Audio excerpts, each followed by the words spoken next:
Welcome to the award-winning Consumer Finance Monitor podcast, where we explore important new developments in the world of consumer financial services, what they mean for your business, your customers, and the industry.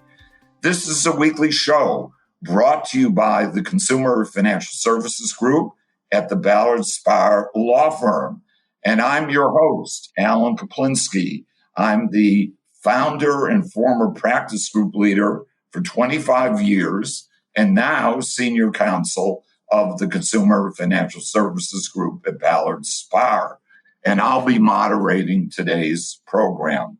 For those of you who want even more information, either about the topic that we're going to discuss today, or for that matter, any other topic in the world of consumer financial services law, don't forget about our blog, which also goes by the same name as our podcast show, Consumer Finance Monitor. We've hosted our blog since the very day that the CFPB became operational on July 21, 2011. So there is a lot of relevant industry content there. We also regularly host webinars on subjects of interest to those in the industry.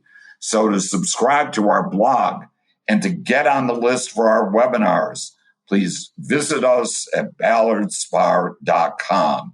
And if you like our podcast show, please let us know about it.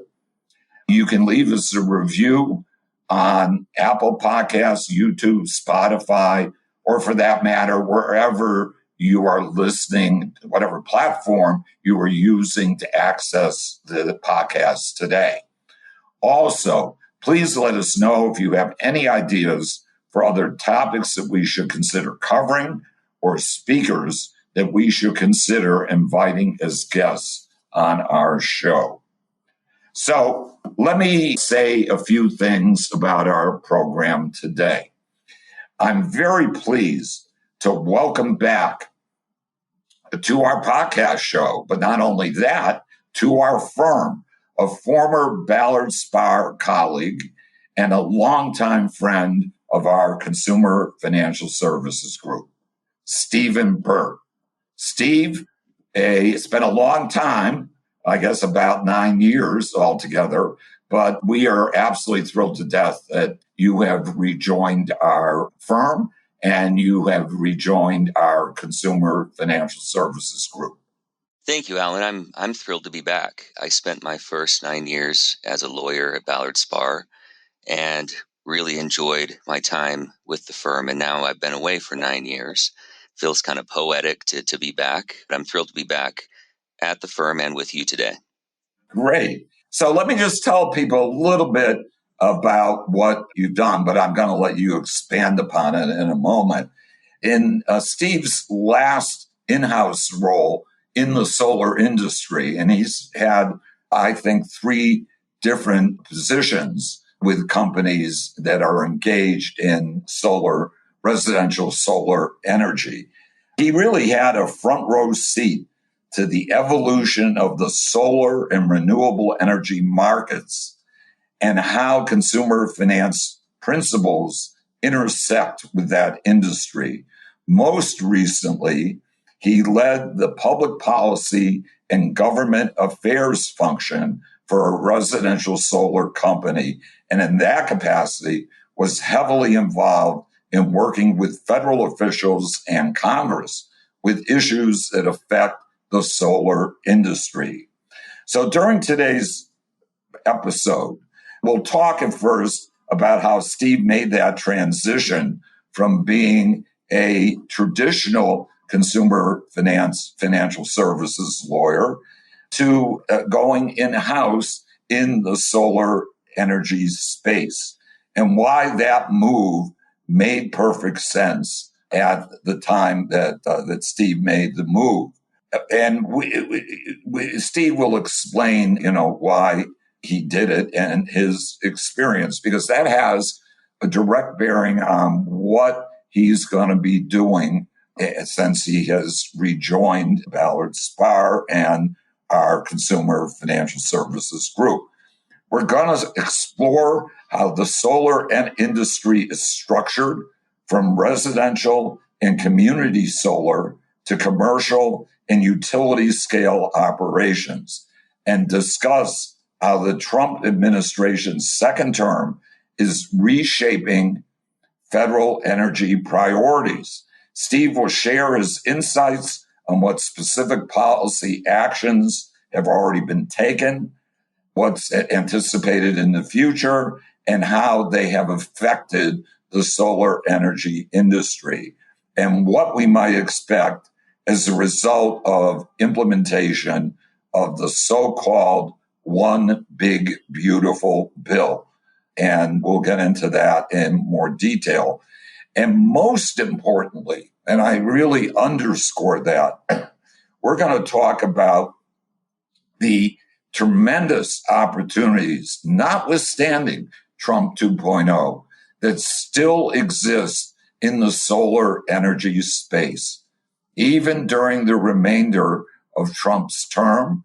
And then, of course, the end of Trump's term, there'll be a new president who may very well have completely different priorities when it comes to energy and different views, and specifically about solar energy. So let's get into it, Steve. So as you mentioned, you left Ballard Spahr after practicing here for about 9 years in the Consumer Financial Services Group. You were a consumer financial services litigator. You did a lot of regulatory work. You really practiced in both ends of our consumer financial services practice. Then you left to take a position in the solar energy industry. And I'd like to know briefly, how did that happen? And what's the relationship between consumer financial services law and residential solar? Great questions and great setup, Alan. Thank you for that. So, if you're like me and you're listening to this, you may be asking yourself the question I asked myself when I was first approached about whether I might be interested in joining the solar industry, and that is, what the heck does CFS law have to do with the solar industry? Maybe you're not asking that because it's been long enough that folks are a little more familiar. But the way that it happened, Alan, is I had a friend here at the firm who had a friend who was looking for a lawyer to join the in-house team at Vivint Solar. And they said, do you know anybody? As tends to be the way these things go. And when she first approached me, I thought to myself, what the heck does my experience have to do with that? And then when I was sent the job description they were looking for, it was very heavy on the CFS stuff. And what I came to learn is that in the residential solar industry, what had become important to make solar available to consumers involved a lot of CFS law, and then a lot of law that's immediately adjacent to CFS law. And so it turned out to be the case that my experience at Ballard Spahr on both the regulatory and litigation sides were very helpful in helping shepherd the company through its next phase. And so that's the specifics as to how I wound up taking the job. And then as far as what the relationship is between consumer financial services law and the residential solar industry, there's some real direct items. For the most part, residential solar is made available to consumers in a way that requires a FICO check. Most of the financing that's been done in the industry has had a FICO minimum, and so there's a credit check at the front of the agreements. Another of the elements is just more traditional, straight-ahead consumer financial services law, such as Reg M and the leasing laws. A great deal of what has been made available to consumers involves long-term leases to consumers of solar energy systems. And we can talk a little bit about the mix between that and another element that's very relevant to CFS law, and that is purchasing a system and financing the purchase with a loan. And so there's TILA, there's Reg M requirements, there's FDCPA, all FCRA, all the things that we think about when we think about CFS are either directly or obliquely relevant to how residential solar is done in America. And I take it that systems are, in fact, maybe the initial question I ought to ask you, what would be the range in the cash price if somebody very wealthy who have plenty of cash said, I want to pay cash? What are we talking about? And I recognize it depends upon the size of the home and probably the climate that you're in, et cetera. But I'm trying to just get some rough idea of what it would cost if you pay cash. Yeah, it's a good question. And the best I can do is kind of t-shirt size it. And you did mention one really important factor, which is the size of the system.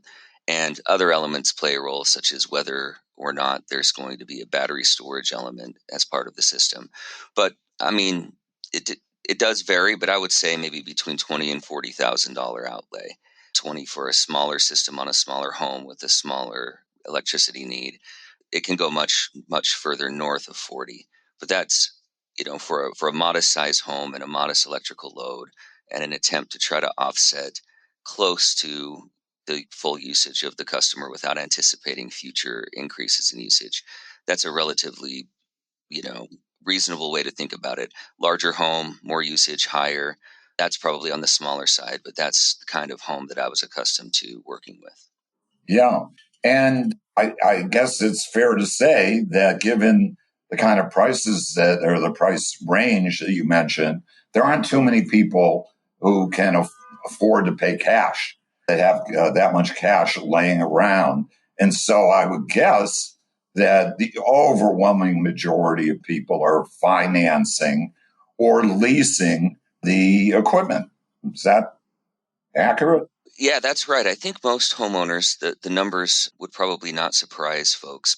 So it's probably worth a quick historical note, Alan, and that is that solar's been available for a really long time. The technology's pretty old, though it has made some real advancements. And there was a time when folks who put it on their homes were either kind of hobbyists or really dedicated to the environmental impact or wealthy or some mix of those three. And a few things that came about made it more available to consumers. And one of those is sort of a financial innovation along the lines of a bit of a fintech approach. And that was that some folks found a way to essentially treat a system on a person's roof similarly to the way other bigger power plants had been treated. And were able to take advantage of some tax incentives for those projects. And it lowered the costs to the end user consumer and eventually made it possible for the consumer to go solar, so to speak, with no upfront cost. That's not always the case, and it's not the kind of thing that's available for every product, but it's the basic value proposition that led to the great growth in the residential solar industry. So that's the fintech element to a degree. The other element was that folks were getting, what's called net metering credit for the excess generation of their system. So solar is always on, so to speak, right? The sun hits it, it generates electrons, it's flowing into your home if it's configured in a certain way. And if you use the power as it's being generated, then you are using it at a cost that's commensurate with whatever you're paying under the arrangement with the solar developer. But if there's excess generation from the system that you're not using at that time, customers under a net metering regime get a bill credit. Ordinarily, it's a bill credit at the same rate that they're paying the utility. So you combine those two things, and it made solar available to customers in a way that it had never been available before, and led to the great growth we've seen. Let me ask a really unsophisticated question, but I don't really know that much about solar. I don't have it in my house. Do you have to pay an electricity bill? Or if you have solar, since it's generating its own energy, can you say goodbye to electrical companies? How does that work? It's a great question, and it's not an unsophisticated question. It's among the most important questions that consumers ask, and it's among the questions that companies really have to focus on ensuring customers understand. So the answer is no, in the sense that you're never going to, or very rarely, are you going to find an instance where you pay nothing to the utility. And here's why.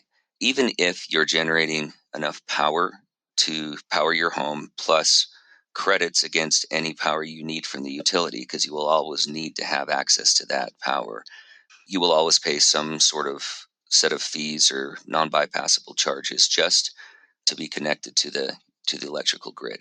So even when a person is taking care of all their needs with the solar energy system plus the bill credits, they'll always pay some amount each month to the utility just to remain connected to it. And that's an important thing to note from kind of a broader international. Why does someone need to be connected to it? Is it because there will be months where the sun doesn't shine very much?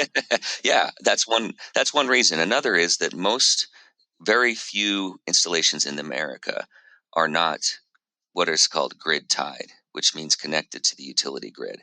The other country to look to that's fascinating from an international perspective is Australia, which has had an enormous success with residential rooftop solar and a penetration rate that's much greater than us.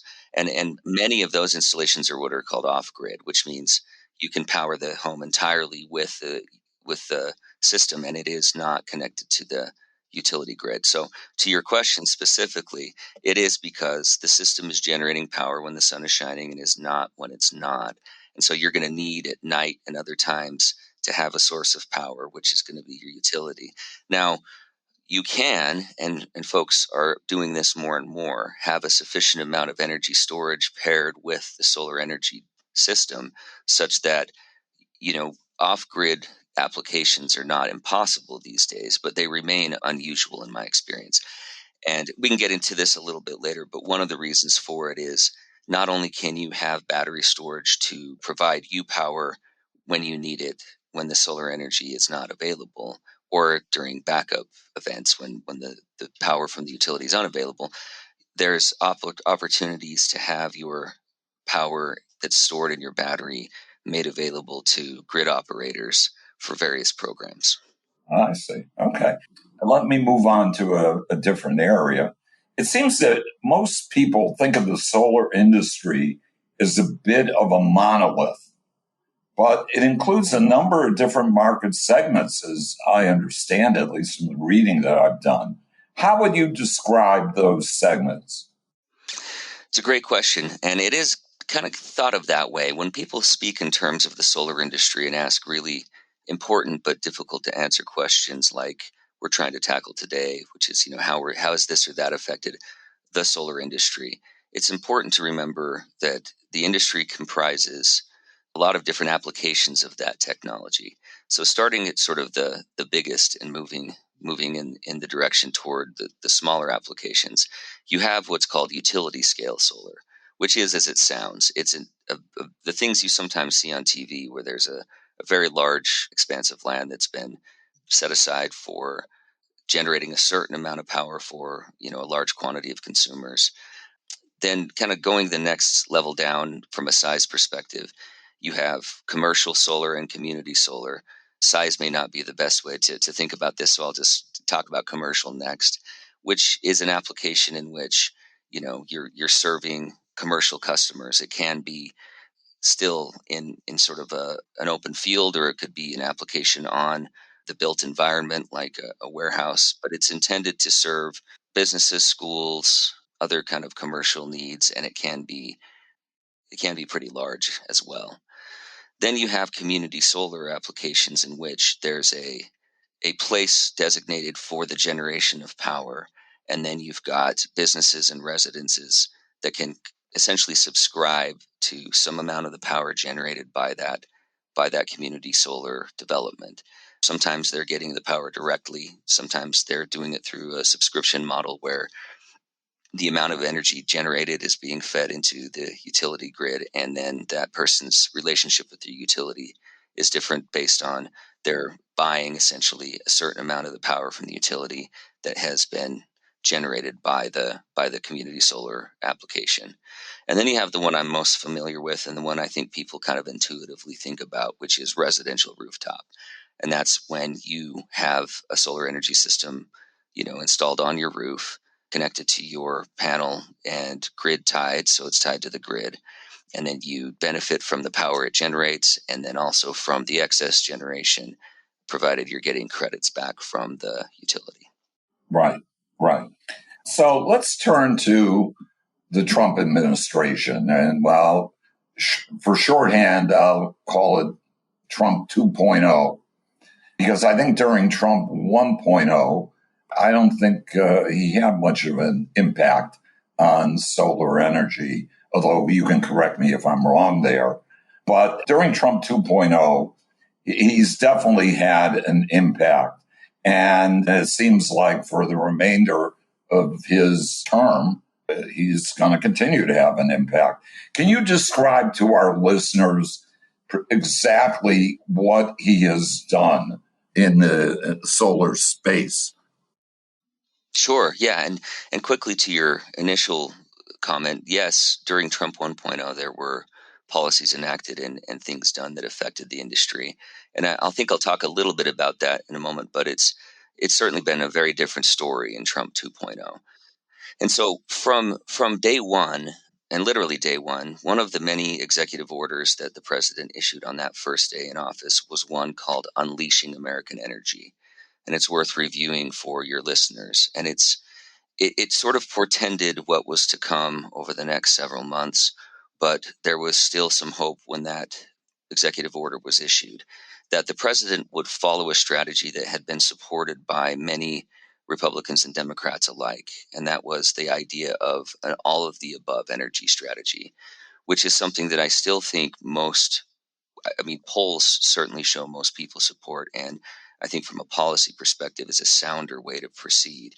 But the Unleashing American Energy executive order spoke in terms of the need to ensure that we are utilizing all of the available energy resources we have in order to address both cost and the spike in energy demand that we're seeing.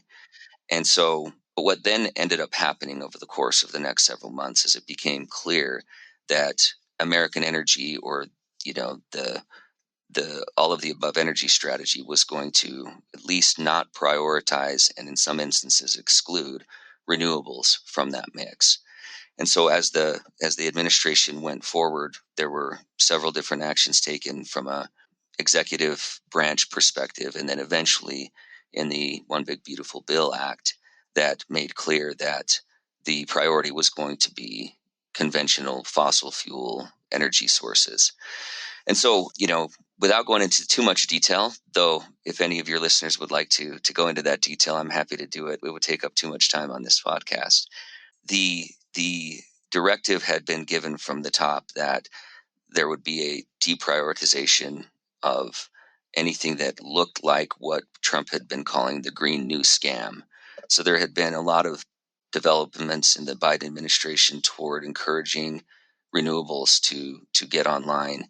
And as time went on and we saw a once in a generation spike in energy demand, we watched a lot of Republicans embrace the idea that we need all the electrons we can get, right? And unfortunately, what has happened since the Trump administration has made renewables less of a priority is there's still that acknowledgement that we need all the electrons we can get, but there's a bit of a curious reluctance to include the fastest to deploy at one of the lowest cost options for that deployment, and that is solar. And that's when you think of it in any one of these market segments, there's no energy source that can be deployed faster and could help us address that need more quickly and more effectively than solar.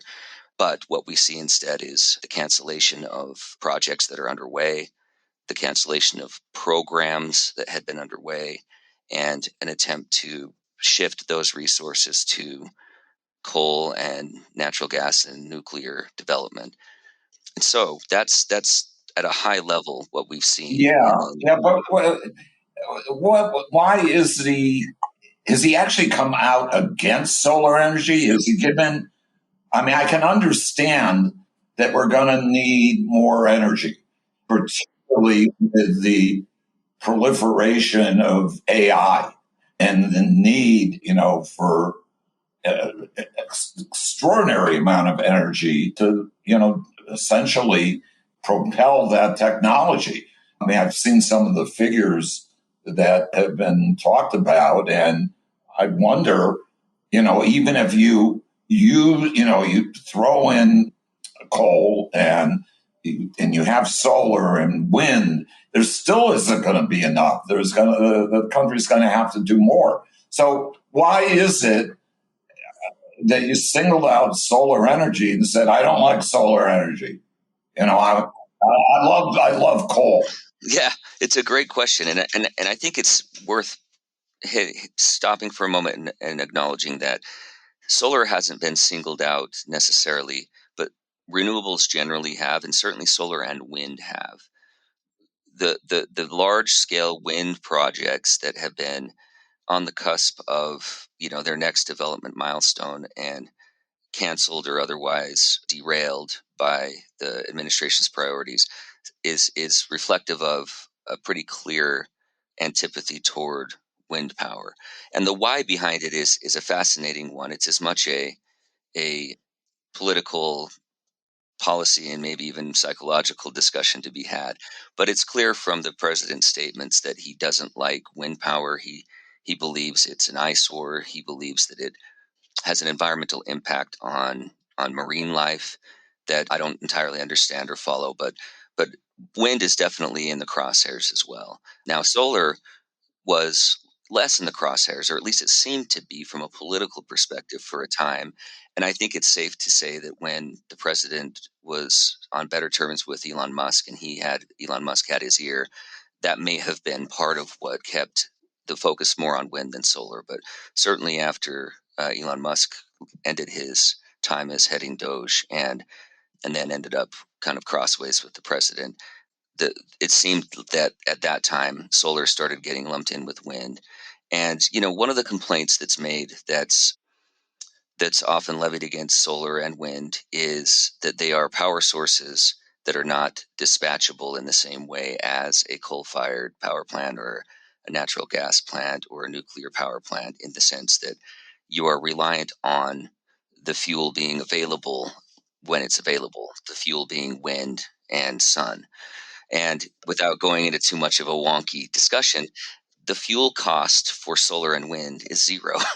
And so you have to figure into the value of and the cost of these developments that look, if the sun burns out, we got bigger problems than whether we can power our AI plants, right? So it's always going to be there.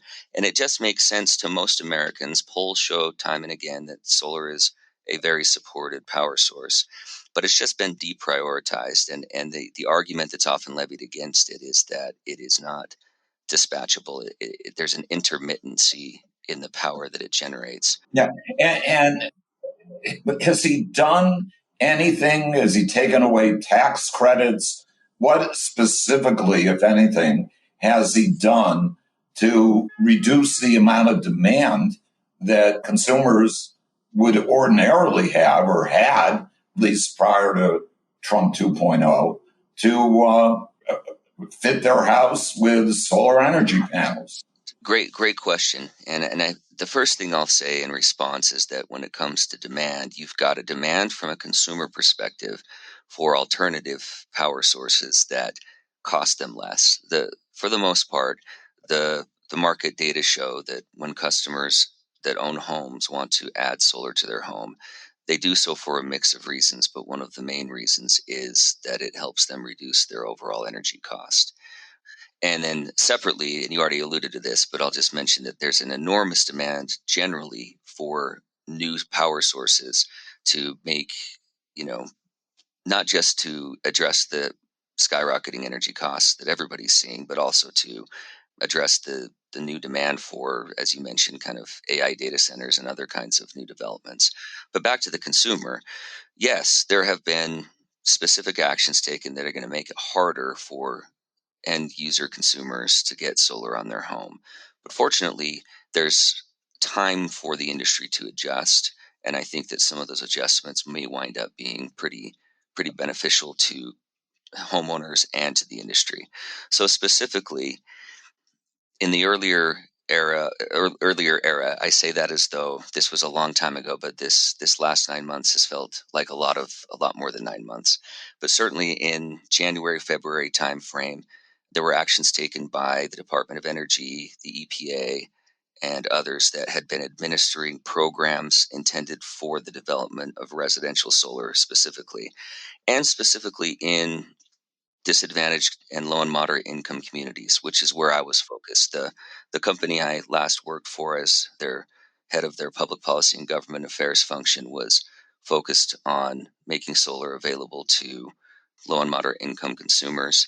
And we were excited to work with programs that were intended to make solar more available to those communities. A few of those programs were put on pause and then eventually canceled entirely.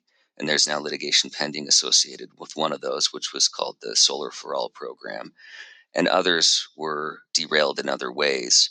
But certainly for that market segment, it's going to be a lot more difficult to go solar than it would have been if those programs had remained intact.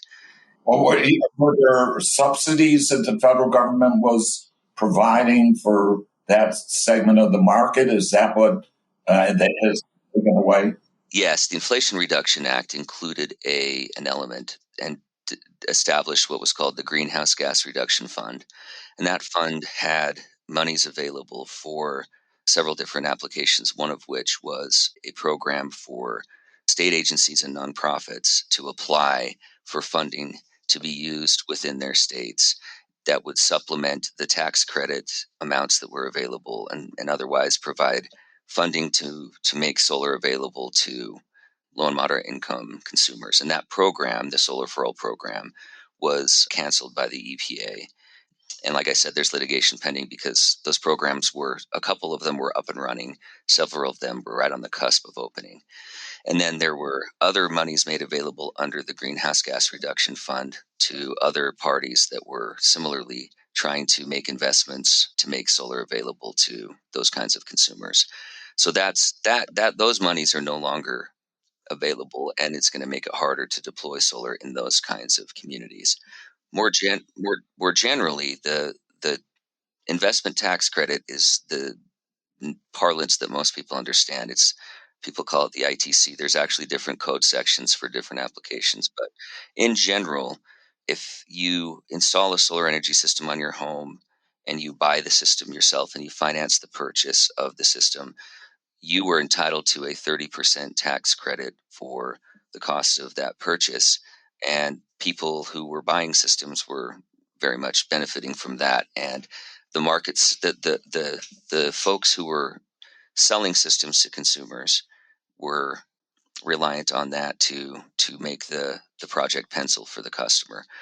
That particular credit is going to expire at the end of this year, which is going to dramatically impact the way that those folks do business. There's another credit that similarly provides a 30% tax credit to a business or a developer that puts the system on a customer's roof. And those are the kinds of credits that have made leasing available to customers. And that credit will not end at the end of this year. It will instead expire over a different time frame. And so what we see in the market is folks who had been selling systems to consumers, trying to get as many of those systems online before the end of this year so that they can be eligible for the credit. And bear in mind that getting the system operational is not necessarily the dividing line between eligibility.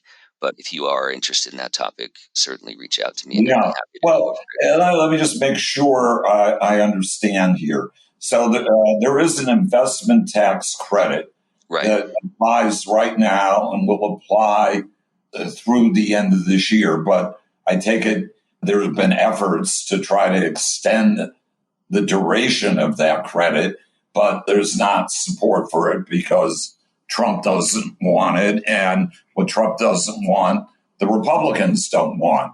So there aren't enough votes. You'd have to, I guess, get 60 votes in the Senate. And we've seen they can't get 60 votes to get the government operate. So, they're not going to extend that. But does that only apply to systems that are paid for in cash or financed? And what about, you mentioned leasing. If a consumer wants to lease, let's say in February next year, consumer wants to lease some solar equipment, is there any tax credit available in that for leasing, or does that only apply to cash transactions and sales finance transactions? Yeah, great question. So when people speak of the ITC, they talk about these two different credits. There's one that's under tax code 25D, and that's the one that's available to the consumer who buys the system. That's the one that is going to be unavailable after December 31st. The leasing element, which is under Section 48E of the tax code, will remain available for a longer period of time. But not available to the consumer, available to the company leasing the equipment? That's correct. It's available. It's a commercial tax credit available to businesses, and what it will be available for is for developers who can find a way to use it. And the primary application for the end user consumer has become a lease. And so, to your question, that credit is phasing out as well, but on a different and more manageable schedule. So you have to get the project going and establish what's called a beginning of construction date for that project before July 4th, 2026, in order for you to benefit from the credit. And then you have to if you do that, if you're able to get it established before July 4th, then you have a 4-year period of time to get the system online. And for most residential applications, that's obviously a really long period of time. And it helps you to preserve the full benefit of the credits as they exist now. Now, the other element that's important to understand is even if you don't get the beginning of construction going before July 4th, the credits then will end by the end of 2027. You have to do what's called place them in service, which essentially means get them up and running, get the permission from the utility, and get them generating power. So to summarize, you generally have until the end of 2027 to get those systems in place and placed in service before the credits phased out. And then if you want to maintain the 4-year period of time that you can use for the project, you have to have that beginning of construction date established before next July 4th. And if I may, that actually leads to one of the most pressing issues in the industry, which is there is an opportunity under the tax code that the shorthand has become safe harbor, but what it basically means is establish a beginning of construction date for a project that then preserves the current full amount of the tax credit. And then as long as you get that project in service by the end of the 4-year period, it's entitled to the full credit. And so there's complicated but available alternatives under the tax code to establish a beginning of construction date for a particular project that are really important and worth reviewing for those who may be interested. And just at a very high level, you can either expend 5% or more on the project cost for a particular project, and that's when you establish the date, or you can do some physical work associated with the project, and that's when you establish the date. Some of those alternatives are no longer available thanks to the One Big Beautiful Bill for larger projects that exceed 1.5 megawatts of output. But for the kinds that I'm familiar with on the residential side and the smaller commercial side, you certainly have an opportunity to establish that beginning of construction date and preserve the current tax credit amount. Right. Well, this is a good segue into the last topic that I want to cover during our podcast show today. And that is the opportunities that may exist for investors or, private equity companies that are looking for a way to still invest in the solar energy industry and and aren't aware of the things that only somebody like yourself who's steeped in the industry would be aware of. And you mentioned this one thing that by July of next year, 2026, you've got to start construction or take certain actions. And if you do, you'll have that credit available. But what else is there? Are there other opportunities that our audience ought to be aware of? Yes, and that's a great question. Notwithstanding these challenges, I think that the industry's future is bright.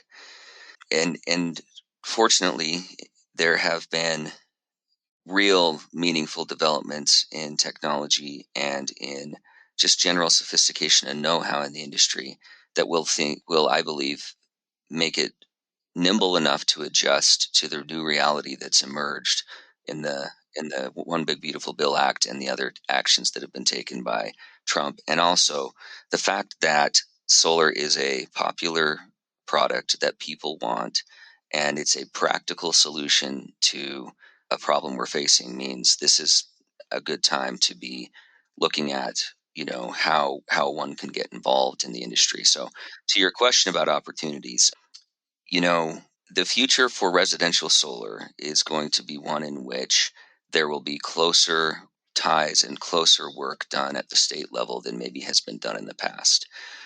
States are trying to solve their own problems, and solar has a solution for, helping reduce energy costs and provide electrons on the grid at the time we need them most. So I think one opportunity worth noting is paying close attention to what's happening at the state level. Mm-hmm. Are there particular states, Steve, that have enacted legislation or that have bills pending that you're optimistic will be enacted that will be helpful? Yeah, I think it's worth looking at, and these are states I have familiarity with, and so I'm sure there are others, but California has led the way on the way that solar policy has evolved. It's got by far the most capacity online from a general perspective, and also from a residential rooftop perspective. Texas has been right on its heels when it comes to at least the pace of deployment, and then the Northeast has had a lot of policies that are favorable toward the development of solar. So if I were somebody that was looking at this space, I think I'd look at California, Texas, and then northeastern states like New Jersey, New York, Connecticut. And bear in mind, there's a lot going on, and solar is a burgeoning industry all over the country. But that's a good place to start. Well, and they're quite large states. I mean, they're among the larger states, and therefore they would present, I would think, certainly better opportunities than if you had mentioned Alabama and Mississippi, let's say. Yeah. Well, and one thing I failed to mention that I really want to make sure that the listeners are well aware of is one of the biggest and most important developments to come out of the One Big Beautiful Bill is what are called FEOC, or Foreign Entity of Concern requirements. And this is something that would require a more extensive discussion. But at a high level, what this is trying to do is reduce the influence of primarily China, but also other adversarial nations in our energy production markets. And so, specifically, what companies and folks need to watch out for is there are entity level requirements and there are project level requirements associated with FEOC. And a lot of those requirements go into effect on January 1. Others kind of depend on the way that a particular company pays taxes. But suffice it to say, the availability of these credits, even on that extended timeline we talked about, is impacted by FEOC materially. If a company runs afoul of FEOC, they're eligible for no credits. And so it's really important that those who are in the industry get real familiar with FEOC, and that those And who what does are that stand for again? foreign entities of concern.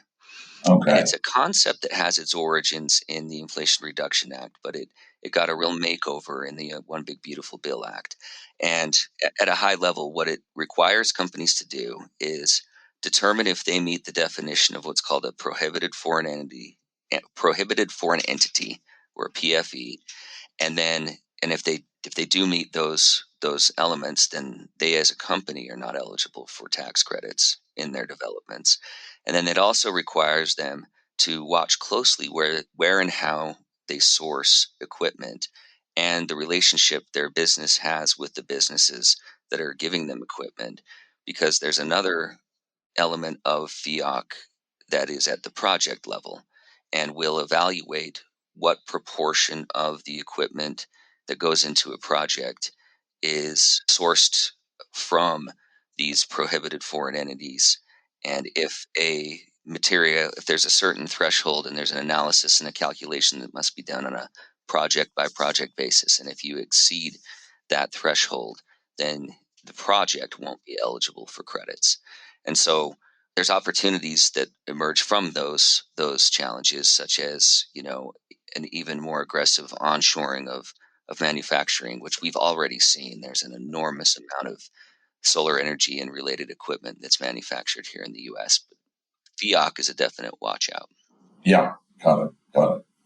Are there other opportunities that exist that we haven't already touched upon? There are, and I think the last one I would leave you with is there's an acknowledgement that what is known in the industry as distributed generation and distributed storage has a real benefit beyond just the individual homeowner.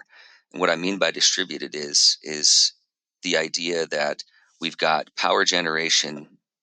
individual power generation units distributed out over a territory, and then we've also paired it with energy storage capability that can then be leveraged for all kinds of helpful purposes. So, for example, there's virtual power plants has become one of the phrases that folks will hear, or grid services opportunities, and they essentially mean that you can have a lot of different power generation and power storage connected to the grid and networked such that they can address certain needs of the grid, such as demand response.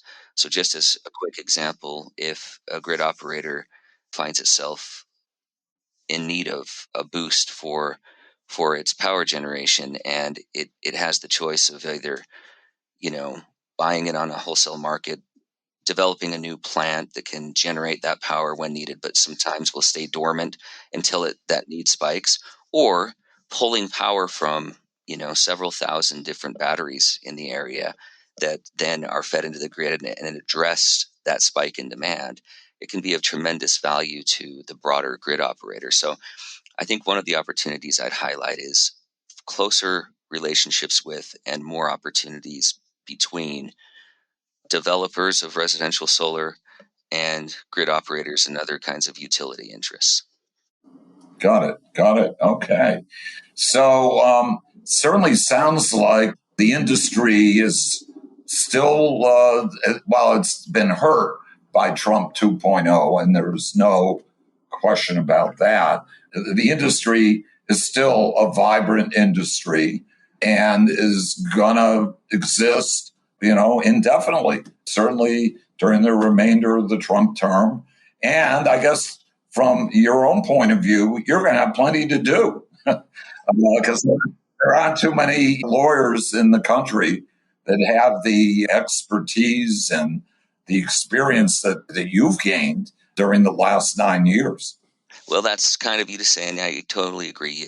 You can't stop the sun. It's out there. It's doing its thing, and people understand it. It's a practical solution, and you're right. I mean, I love the industry, and I really enjoy practicing law in it because, as you can imagine, all the things we discussed implicate federal, state, local laws and regulations. They cut across consumer finance, energy, and the legal thicket that you have to kind of make your way through to make all of this possible is real.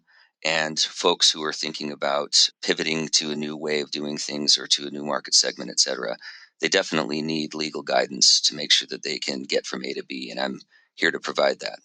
Well, you've certainly demonstrated your knowledge today, and also your enthusiasm is very palpable. So I'm glad. I want to thank you, Steve, for taking the time today to be on our program. It was, I thought, very educational. And I'm sure there will be opportunities for you to come back on our show and tell us about other developments that people ought to be aware of. So thank you. Appreciate that, Alan, and I will be happy to come back. Some of the stuff we've talked about is in a formal rulemaking. When that stuff becomes available for more developments, I'll be back right here with you to talk about it. Terrific. And to make sure that our listeners don't miss any of our future episodes, please subscribe to our show on your favorite podcast platform, whatever that might be. Don't forget to check out our blog, consumerfinancemonitor.com, for daily insights on the consumer finance industry. If you have any questions or suggestions for our show, please email us at podcast, that's singular, at ballardspar.com. Stay tuned each Thursday for the release of a new episode of our show. Thank you very much for listening and have a good day.